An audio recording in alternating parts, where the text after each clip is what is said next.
Así que hoy, como mencioné, es nuestro último personaje poco conocido del Antiguo Testamento. Y yo no podría dejar de terminar con algunas mujeres. Esas mujeres son muy especiales para mí. Y las personajes de hoy son las hijas de Salón. No sé cuántos de ustedes ya escucharon de las hijas de Salón, pero yo me di cuenta de ellas fueron presentadas a mí por la serie anterior que tuvimos a esta, porque antes de estudiar los personajes poco conocidos del Nuevo Testamento y ahora del Antiguo Testamento, nosotros iniciamos este año del 2024 con las puertas de Jerusalén. No sé cuántos de ustedes van a recordar el tema de las puertas, pero la reconstrucción de las puertas, y estudiamos las 12 puertas. Y una de las cosas particulares de las puertas es que se reconstruía las puertas y los muros a la vez. Entonces, en la reconstrucción de los muros, también se reconstruían las puertas. Aquí hicimos todo un estudio de las 12 puertas, cuál es el significado teológico, cómo podemos aplicar esas restauraciones en nuestras vidas. Y si los que no vieron el estudio de las puertas, tenemos grabado todos los estudios, mándame un mensajito después y yo les mando la playlist con todas las grabaciones. Hubo puertas bien lindas, hubo puertas que Dios me tocó profundamente. Hasta hoy yo recuerdo algunas puertas ahí en esa serie que tuvimos de las puertas de Jerusalén. Así que soliciten nomás que mandemos la grabación para ustedes. Y dentro de ese texto de Nehemías y de la reconstrucción y la restauración de las puertas, del muro, del templo de Jerusalén, está nuestros personajes de hoy, que son las hijas de Salomón. Y el texto encontramos en Nehemías capítulo 3, versículo 12, y dice así la palabra del Señor. Junto a ellos restauró Salum, hijo de Aloes, gobernador de la mitad de la región de Jerusalén. Ponga bastante atención aquí porque aunque se menciona solo aquí ese señor, él era alguien bien importante porque él era el gobernador de la mitad de Jerusalén. Él con sus hijas. Y esto es muy particular. O sea, realmente es algo muy especial y muy particular aquí, que en la reconstrucción de los muros de Jerusalén son las únicas mujeres mencionadas. Todas las otras puertas, todas las otras familias son mencionadas por su papá y a veces por los hijos, pero las hijas, esto fue una particularidad muy grande. Así que vamos a resaltar el papel de estas mujeres en esta reconstrucción de los muros aquí de Jerusalén y con sus puertas y su templo. Primero hay que recordar esto, ¿no? Ah, cuando Nehemías en Nehemías, todo el libro de Nehemías habla de este regreso del pueblo del cautiverio, del exilio. Y es como reconstruir los muros, reconstruir las puertas, reconstruir el templo. No solo era reconstruir una pared, no solo era una cuestión de una reconstrucción civil. Esto era reconstruir la historia. Eso era reconstruir la teología. Eso era reconstruir el pacto y la alianza que ellos tenían con Dios. Esto era reconstruir la identidad del pueblo. Entonces, cuando mencionamos a ellas, no estamos hablando de cualquier construcción como las que tenemos ahí en la calle. Estamos hablando de una reconstrucción muy significativa para la historia del pueblo, incluso para la historia de Israel, que nos va a encontrar en algún momento a través de Jesús y que nos salva y que por eso estamos aquí hoy. Entonces, es una reconstrucción muy importante y muy significativa.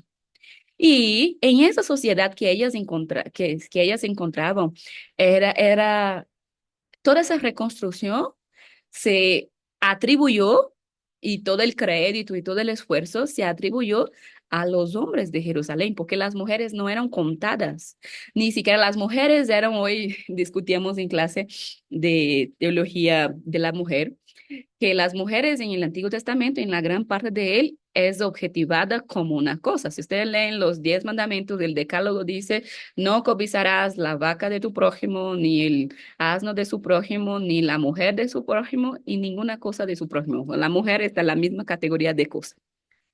Así que cuando vemos un relato como este en una cultura del Antiguo Testamento, donde no solo hubo un trabajo de unas mujeres, pero ese trabajo se quedó registrado en las escrituras y se las mencione, es algo muy extraordinario y tenemos que poner atención aquí. Y el texto, ese es todo el texto que tenemos para hablar de las hijas de Salomón. El texto no es abundante. Entonces, según la construcción eh, del contexto, vamos a sacar algunas reflexiones y el legado de ellas para nuestras vidas. No sabemos por qué se fueron mencionadas, porque posiblemente porque Salomón no tenía hijos varones, entonces posiblemente como él no tenía, pero eso estamos aquí suponiendo, ¿no? Como él no tenía hijos varones, entonces él permitió que sus hijas mujeres ayudaran en la parte que le tocaba como familia. Y esto es algo bonito. No sabemos cuántas hijas son. Pueden ser de dos en adelante porque solo menciona las hijas de Salón, pero la menciona en plural. Entonces sabíamos que eran algunas o más de una hija. Y una de las cosas que me parece tan espectacular aquí es que hasta el día de hoy, yo antes de venir a la teología, yo trabajaba en la construcción civil y hasta el día de hoy la construcción civil es una área de hombres, es lugar de hombres, ¿no? Cada vez que yo llegaba en cada obra para fiscalizar, aún a pesar de a veces estar con todos los aparatos y botas y todo el vestida como para el ambiente de obra, la gente solo cuando llegaba una niña, y yo era bastante más joven en esta época, siempre me miraban con sospecha como, esa niña que va a saber de cálculos y de estructura y de todo lo que tenemos que hacer aquí siendo niña, ¿no? Y si hoy, en pleno siglo XXI, con todos los avances sociales y de derechos y que hicimos a lo largo de la historia de pensamiento, hoy todavía se mira con sospecha a las mujeres en la construcción civil, pues imagínense aquí en ese contexto de esas mujeres. Ellos fueron muy valientes al posicionarse y reconstruir, hace parte de la reconstrucción de los muros. Es muy posible que otras mujeres también apoyaran en sus respectivas familias, aunque sea llevando agua, aunque sea apoyando con la comida o con lo que sea, pero no fueron mencionadas.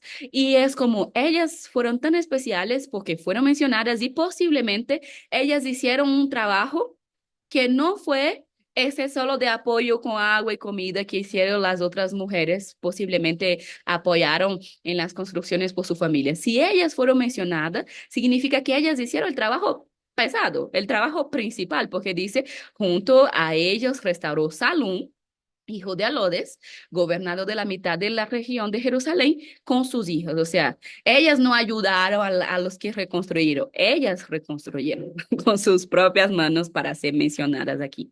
Y hay varias cosas que me gustaría resaltar aquí del legado de esas mujeres. Obviamente, como mencioné, el texto no me da para explorar mucho, pero lo que podemos saber de esto que nos dice la palabra, de aquí ya podemos sacar mucho de su legado.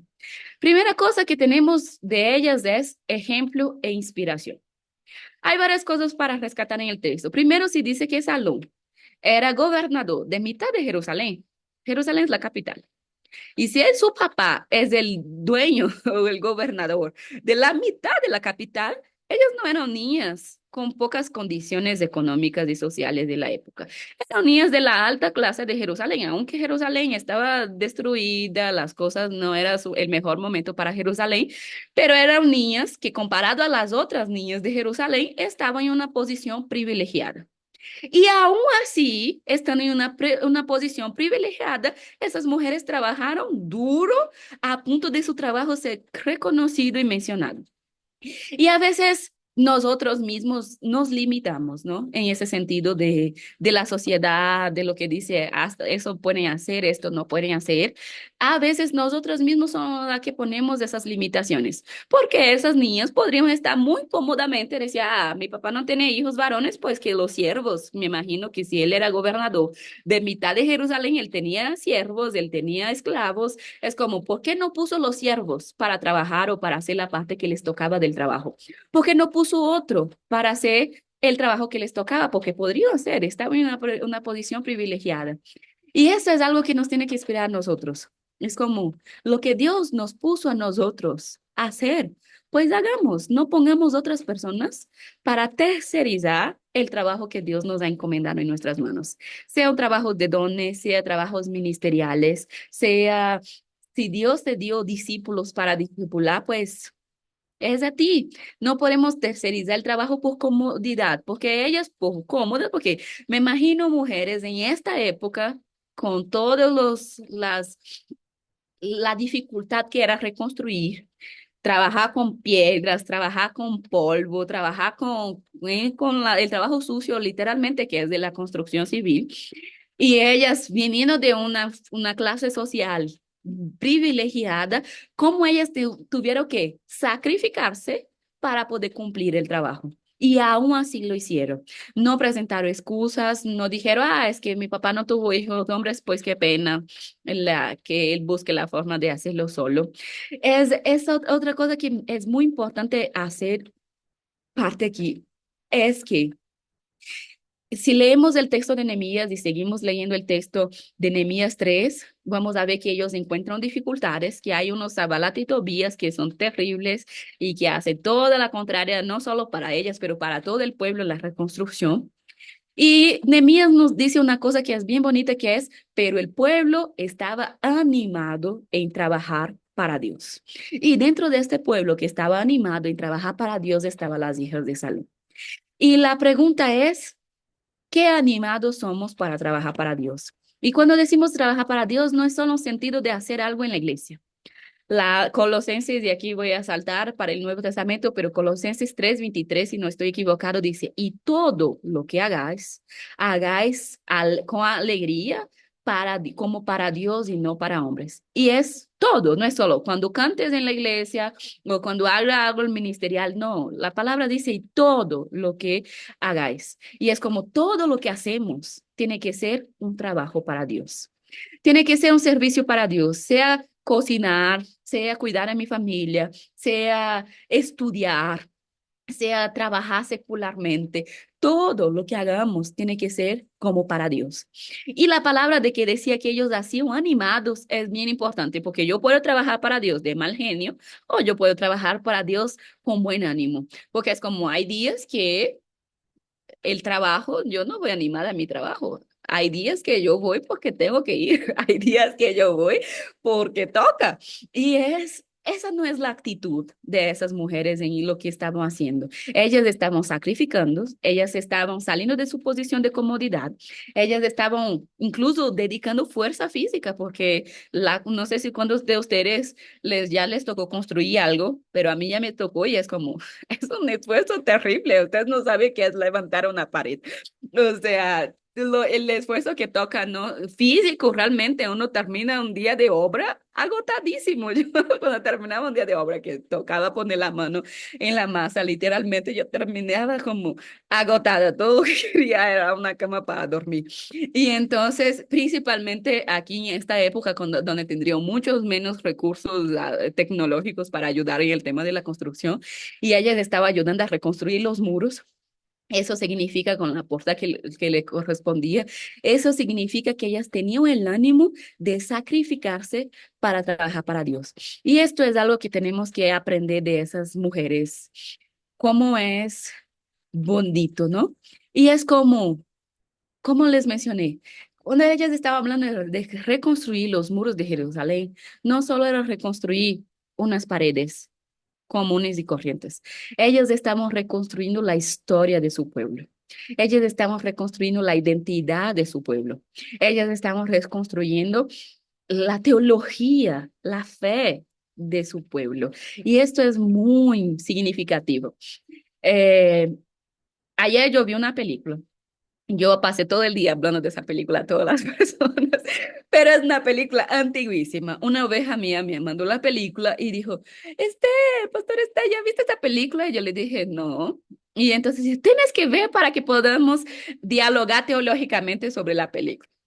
Cuando yo vi la película era de 1946. Y yo le dije, no, estás de broma, ¿no? No quieres que yo vea una película así de antigua. Una película de 1946. Ni siquiera creo que voy a encontrar la película. Y puse así mientras no se me iba la luz. Yo bien despretensiosa de la película. Y yo dije, voy a ver hasta donde no me corte la luz y ver la película para decir que no intenté verla. Y la película en español, en inglés se llama It's Wonderful Life, creo que no estoy, si no estoy equivocada. En portugués la película se llama La felicidad no se compra. No tiene nada que ver con el nombre original de la película. Pero en español tiene una buena traducción que es Qué bello es vivir. Se llama la película en español. Y yo no la había visto esa película, lo que me pareció interesante porque después acabo de descubrir que la película es todo un clásico. Si ustedes no vieron la película, pues buscan, me manden y yo ya puse uno de mis alumnos porque yo la vi en portugués, porque la persona que me recomendó me mandó el enlace en portugués. Pero ya tengo uno de mis alumnos que es bueno en eso de descargar películas, buscándola en español para poder compartir con ustedes. Pero la película me dejó súper, primero ya empezó lenta, porque es una película antigua, ¿no? Yo dije, ay, no, no creo que voy a terminar esa película, ya mismo se va la luz y yo estaba ahí con ese tema de sin dar nada por la película. Realmente yo no le estaba apostando nada en la película. Hasta que la película fue quedando buena y entretenida, y cuando se me cortó la luz de imitar la película, yo esperé medianoche, la madrugada que se volviera la luz para terminar la bendita película de tan buena que estaba la película. Pero voy a dar un poco de spoiler aquí, perdón a los que no vieron, pero igual vale la pena verla, a pesar del spoiler que les voy a dar. La película se trata de un señor que la película cuenta un poco de su vida, pero que él está en un momento de crisis, un súper mal momento, y él está pensando en suicidarse, porque él está con una deuda muy grande y el seguro de vida de él cubriría la deuda, y entonces alguien le dijo que él tenía más valor muerto que vivo por el tema de su seguro de vida. Entonces él estaba pensando en suicidarse para que con el seguro de vida se arreglara todo su tema ahí de la crisis que le estaba pasando y salvar a su familia y etcétera. Pero Dios, la película es interesante porque Dios del cielo manda un ángel para ayudar a ese señor para que él no se suicide. Pero incluso me reí mucho porque es un ángel de segunda categoría, ¿no? Es un ángel de segunda categoría que Dios le manda, que era un ángel que no tenía asas, que hizo mal todo. Era como la película, era una misión también para el ángel para ver si él subía de categoría. Y una de las cosas que me impactó en la película fue porque el ángel no podía fallar y el man en la hora de expresar al ángel por qué él estaba tan afectado y sufriendo tanto y ya no quería vivir, él dijo, "Ah, ojalá yo no tuviera nacido". Y entonces el ángel dijo, bueno, este es. Y entonces le indica toda la vida, cómo sería el mundo, cómo sería la vida, cómo sería su ciudad, cómo serían las personas que él conocía si él no existiera. Y entonces empieza el volver y hablar con las personas y la ciudad es diferente y todas las personas son diferentes. Sus hijos no han nacido nunca, su mamá nunca ha tenido el de hijo, Oh my God. eh, su esposa está una solterona porque no se quedó ahí, porque él no, nunca tuvo para casarse con ella. Y va pasando cosas así. Es tan impactante la película de cómo sería si él no tuviera existido. Y hay una parte, para que el spoiler no sea muy grande, solo voy a decir una de las cosas que me quedó ahí bien impactada, es que, por ejemplo, cuando él era niño, cuando él y su hermano eran niños, su hermano se estaba ahogando y él salvó a su hermano de morir. Y entonces, como él salvó a su hermano creció, se volvió un héroe de guerra y salvó mucha gente en la guerra. Entonces, por ejemplo, cuando él llega ahí, el ángel le está dando una vuelta por la vida sin él, y entonces él llega a la tumba de su hermano. Y él dijo, pero ¿qué es esto? ¿Cómo que mi hermano? ¿Qué tumba? ¿De quién es esa tumba?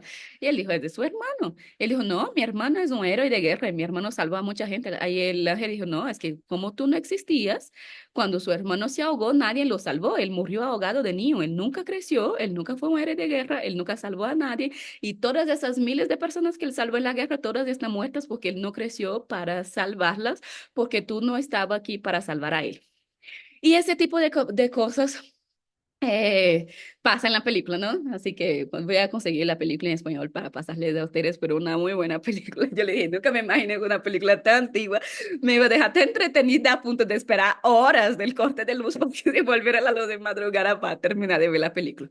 Pero la película me dejó pensando, y ese es el propósito mismo de la película, de A veces, cuán inconscientes somos de cuántas vidas vamos tocando a través de nuestro legado, a través de cosas pequeñas, a través de lo cotidiano.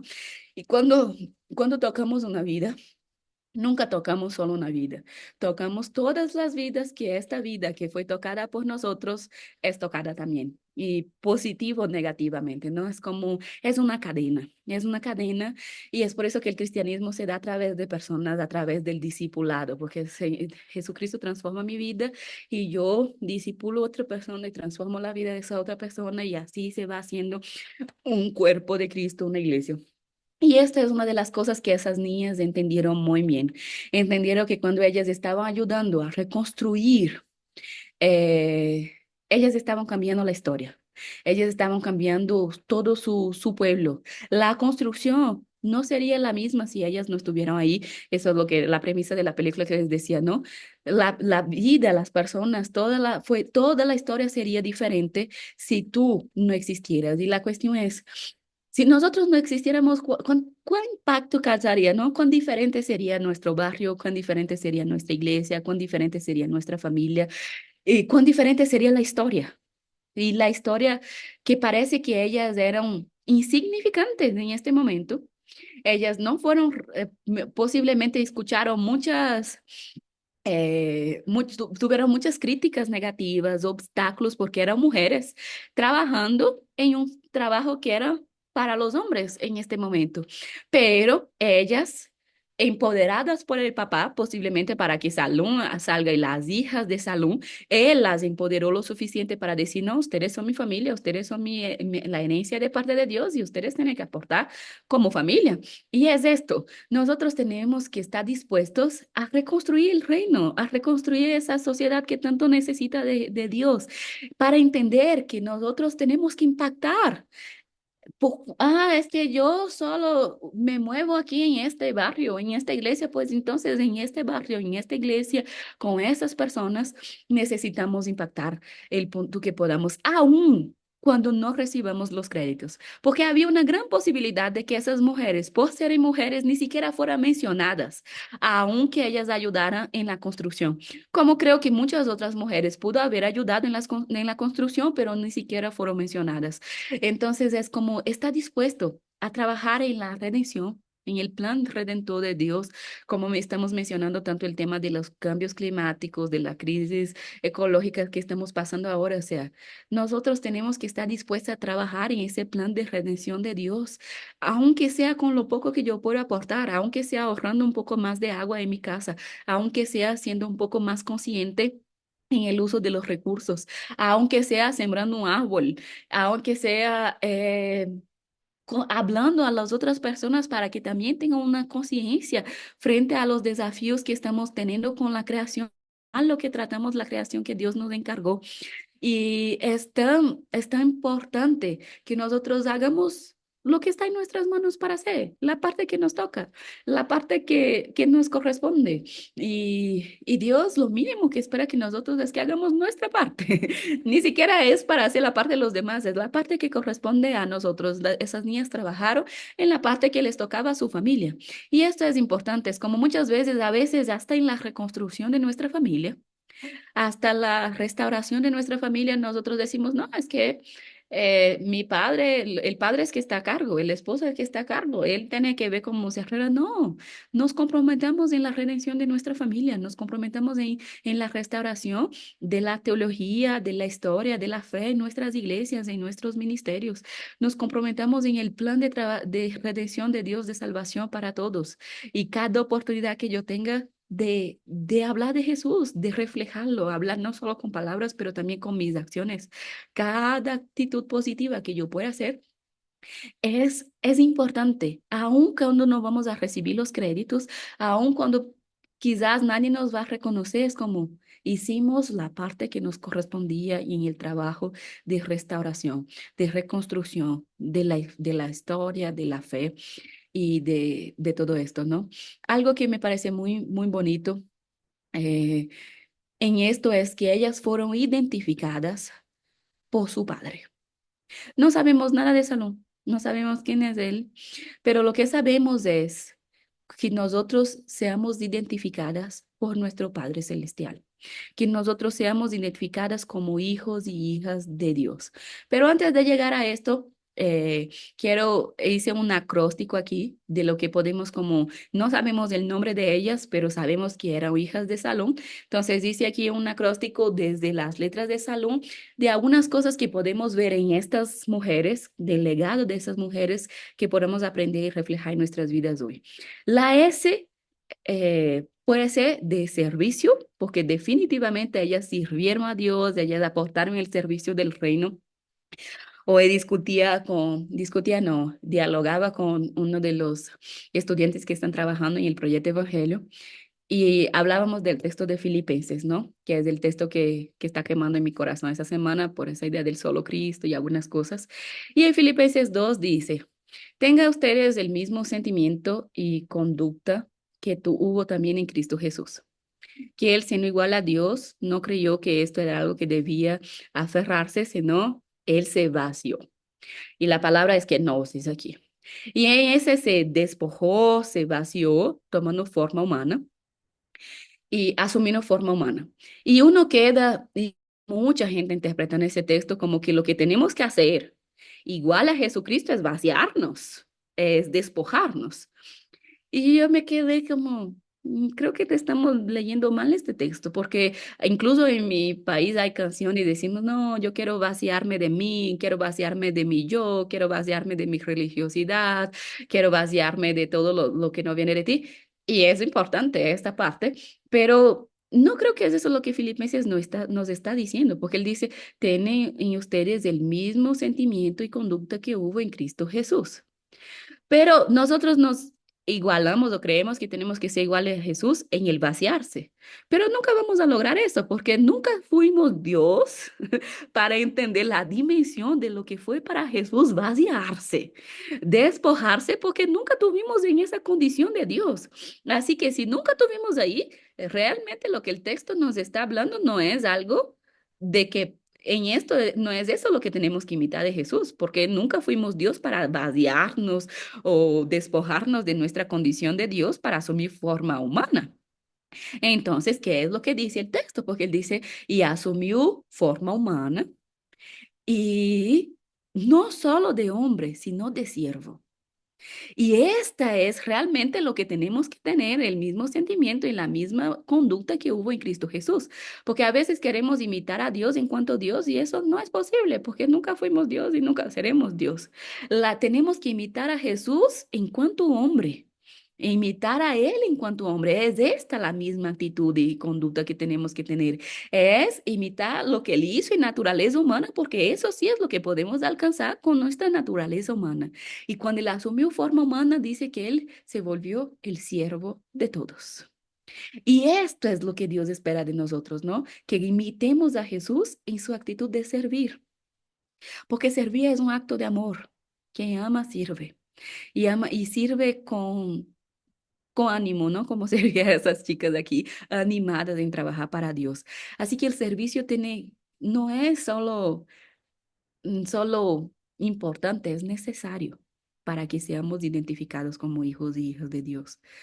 La gente que nos sirve, no sirve, ¿no? Así dice en mi país, los que nos sirven, no sirven, ¿no? En el sentido de que si no somos siervos, aún no entendimos la propuesta de Jesús de venir a ser siervo de todos. Como él decía, el que quiere ser el mayor, pues que sirva a todos. Crecemos en el reino de Dios o indicamos lo mucho que hemos crecido cuando servimos. Y esto es importante. Además de eso, podemos resaltar la sencillez, ¿no? Que como les mencioné, posiblemente estaban en una clase privilegiada de la sociedad y ellas se asumieron esa sencillez de ir trabajar duro con el polvo, con las piedras, con lo bruto lo brutal que es la construcción civil y el trabajo manual.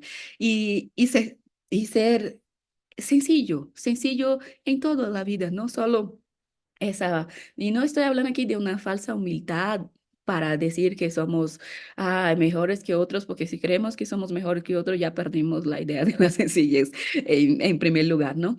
Pero el texto de Filipenses cuando dice de que Jesús se volvió siervo y dijo, y a sí mismo se humilló, porque es muy común también que veamos en la iglesia la gente, los humillados serán exaltados. Eso nunca dijo la Biblia. La Biblia dice aquel que a sí mismo se humillar, gente que es sencilla, gente que es humilde. Estos serán exaltados por Dios. Y entonces es importante mantener la sencillez, ¿no? Una de las músicas que me gusta, que cantamos mucho en la iglesia, es Dame una sencilla de Santiago Benavides, cuando él dice, dame una fe sencilla, ¿no? Como fuiste tú, como fue tu hogar en Palestina, como son los cantos de los niños y todo esto, es esto, ¿no? Jesús cuando vino a indicarnos cómo tenemos que ser, él se puso en la posición de siervo y era sencillo en todos los sentidos de la palabra, ¿no? En el pleno sentido de la palabra. No había nada de arrogancia en él, no había nada de altivez en él. Y es esta la posición que podemos aprender con el legado de esas niñas y que tenemos que practicar cuando decimos que somos cristianos y queremos ser como Jesús. El A de Salón aquí puse amor, porque el amor es el principio de todo, ¿no? Dios es amor y el que no ama no conoce a Dios. Y el amor que ellas tenían a su historia, a su pueblo, a su cultura, a Dios, a su familia, para aceptar, aportar en el trabajo de la reconstrucción. El amor que ellas tenían fue un factor quizás el primordial para que ellas pudieran incluso ser mencionadas. El ánimo, como les mencioné, es algo que Nehemías destaca de todos los que trabajaban en la reconstrucción de Jerusalén, era que trabajaban con ánimo para el Señor. Así que tenemos que aprender a mantener el buen ánimo en nuestra vida porque hace parte de esa felicidad plena que Dios nos ha dado. A pesar de los días difíciles, tenemos que lograr mantener ese ánimo y esa fuerza que viene de parte de Dios y entender que tiene un propósito y que estamos cumpliendo este propósito. Otro, en la L de salón aquí puse lealtad, porque ellas fueron leal a su padre, porque aceptó el trabajo, fueron leales también a su pueblo, a su cultura, a su historia, a Dios, cuando estaba reconstruyendo esto, porque era muy importante en toda la cuestión religiosa y también del pueblo. Y puse a L también de libertad, en el sentido de que, aunque era una sociedad tan opresiva contra las mujeres, tan machistas, tan limitante para ellas se sintieron libres por la autoridad del Padre, por la autoridad de Dios mismo en trabajar para Dios, aun cuando la gente creía que ellas no deberían estar ahí, que ellas no deberían hacer lo que estaban haciendo. Ellas fueron libres en aportar al reino, al trabajo, a la historia, a la reconstrucción aún con las limitantes de la sociedad, porque la verdadera libertad tenemos de parte de Dios. Aún cuando las circunstancias, la vida a veces nos limita, en Dios podemos encontrar la libertad suficiente para hacer lo que tengamos que hacer y cumplir los propósitos que Dios pone bajo nuestras manos, ¿no? O nuestra responsabilidad. Justamente hoy en la tarde grabábamos un programa con el pastor Abiud sobre esto, ¿no? De cómo la reforma protestante, que ya que estamos en el mes de la reforma, aportó también a esto de la verdad y la verdad nos hace libres, ¿no? Y es esto, si conocemos la verdad de Dios, la verdad nos hace libre, más allá de las opresiones y de las limitaciones que nos impuso la sociedad caída, la cultura pecadora. En Dios podemos encontrar la libertad que necesitamos para cumplir sus propósitos. En la U aquí vamos a poner unidad, porque esa reconstrucción fue un trabajo de todos juntos. Cada uno hacía la parte que le tocaba a su familia, pero necesitó una unidad para hacer. Y aquí las hijas de Salón, no sabemos ni cuántas eran, pero eran tan unidas que las mencionaron juntas, ¿no? Las hijas de Salón. Ellos tenían unidad entre sí, posiblemente. Ellos tenían unidad con su familia, con su papá, para poder representar aquí la familia. Ellas tenían unidad con los otros que estaban trabajando, porque al final todos estaban trabajando en una misma construcción y necesitaba unidad para esto. La otra palabra que voy a resaltar es la palabra utilidad. Ellas fueron útiles. Aquí el utilidad podemos unir con el servicio, pero es como, ¿en qué eres útil? ¿En qué estás siendo útil para la obra de Dios? ¿En qué Dios puede contar contigo? Cuando Dios piensa en algo, va a decir, no, esto puedo contar con mi hija fulanita de tal porque ella me es útil para esto. Cuando, cuando Dios piensa en cómo puede ser útil, ¿en qué estás dispuesta? ¿Estás dispuesta realmente a ser útil? Y esto es algo que tenemos que considerar, ¿no? Cuán importante y cuán identitario es esto, que nosotros nos sintamos útil en la vida, en la familia, en la iglesia, en la sociedad. Eso incluso nos sana como persona. Y por último, pero no menos importante, la M aquí voy a poner de misión, porque la misión de todo el pueblo era reconstruir el ambiente de adoración. Y esa es la misión que Dios nos dio también, la misión de reflejar a Cristo en nosotros, la misión de hacer discípulos, la misión de compartir el amor de Dios con el otro a través de nuestras palabras, de nuestras acciones, de nuestras oraciones.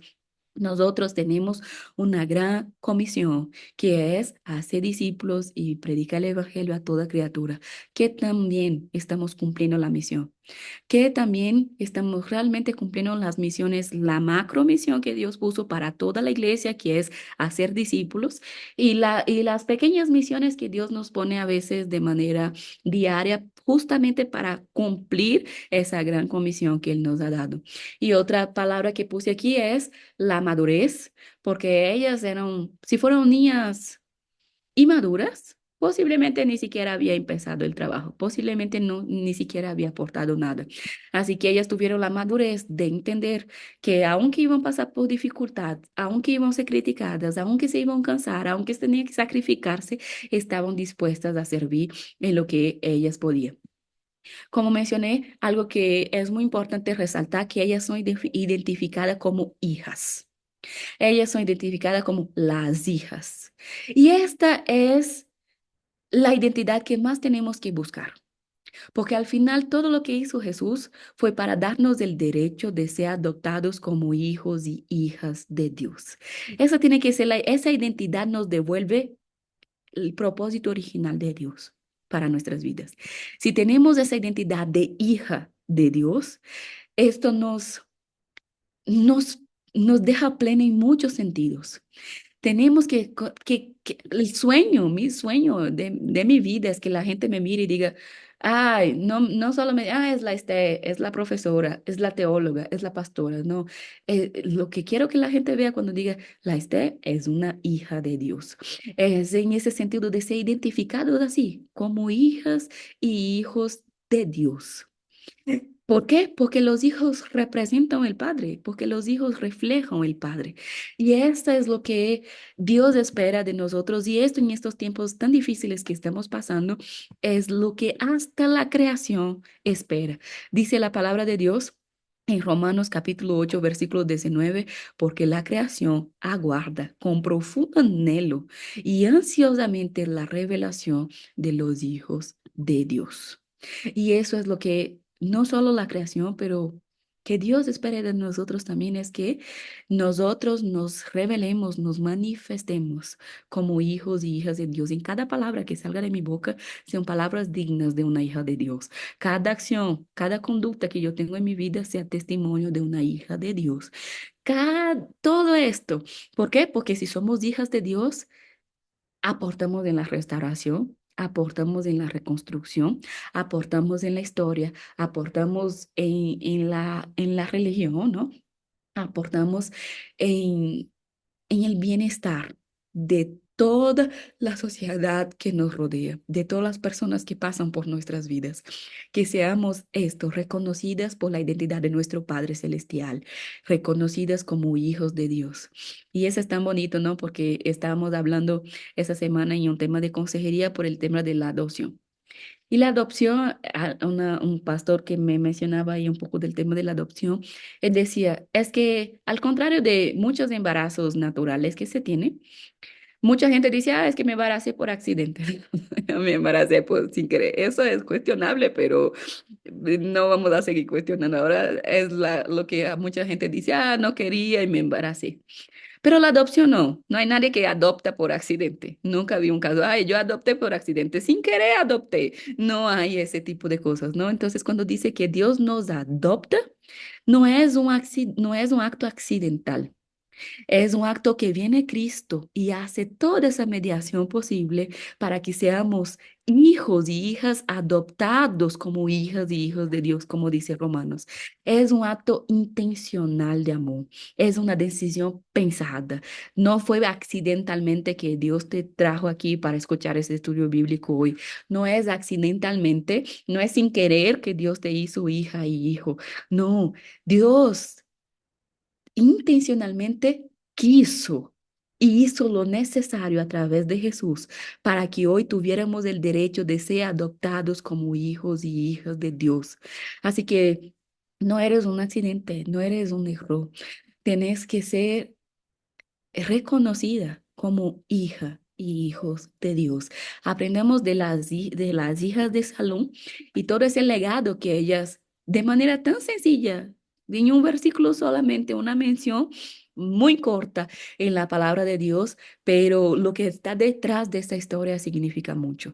Significa que ellas dejan un legado también muy importante porque a veces incluso a mí me pasó de que cuando yo pasé por la historia de las puertas, no paré bola mucho, no recuerdo que me haya tocado el tema de las hijas de Salón, leyendo Nehemías 3, es que yo le dije, mira, hay personajes desconocidos aquí también, porque de nuevo, a muchos se mencionó el nombre, a muchos se mencionó la familia, y es muy común que se mencionara qué era lo que hacían. Uno era trabajaban con perfumes, otros eran plateros, otros trabajaban con esto, y a ellas no les menciona nada de eso, solo dijo que fue Salum y las hijas de Salum.